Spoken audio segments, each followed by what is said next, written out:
जय श्रीराम मंडळी. शेतकरी म्हटलं की शेतकऱ्याला कष्टाशिवाय पर्याय नसतो आणि एवढं शेतकऱ्याला कष्ट जगात कोणाला इतकं कष्ट नसेल इतकं शेतकऱ्याला कष्ट आहे बाबा.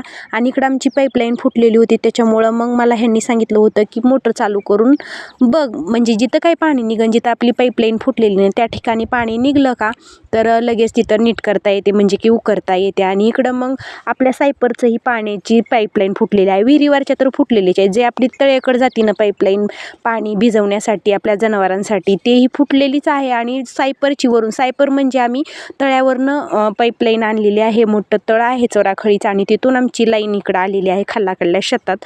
आता तीही लाईन फुटलेली आहे, त्यासाठी तीही चेक करायची. आणि पाणी विहिरीत तर बघितलंच एक कमी चलत होतं पाईपाचं.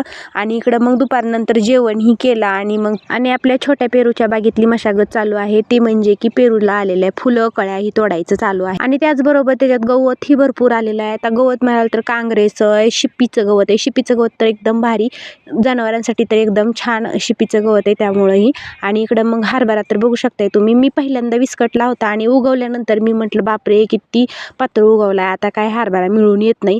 पण एवढा दाट हरभरा झालाय का सगळं रान झाकाळून गेलेलं आहे. 6 वाजलेले होते, खुरपायचंही झालं. चला म्हटलं झालं काय नव्हतं, राहिलं होतं, परंतु मला घ्यायचा होता पेरू. आता मम्मीला जायचं होतं स्वामी समर्थांना अक्कलकोटला, त्यासाठी मग आपल्या शेतात जे काय आहे ना ते कृतज्ञ भावानं आपण देवाला व्हायचं, असं तर माझं वैयक्तिक मत असतं. मम्मींनी पण म्हणलं न्या स्वामींसाठी पेरू. मग पेरू काढायला गेलो तर अचानक बघा एवढे सगळे रामफळं दिसले. इतकं छान हे तर रामफळ पिकलेलं होतं. तर ह्याबरोबर 2-3 रामफळं मला सापडले आपल्या रामफळीच्या झाडाला.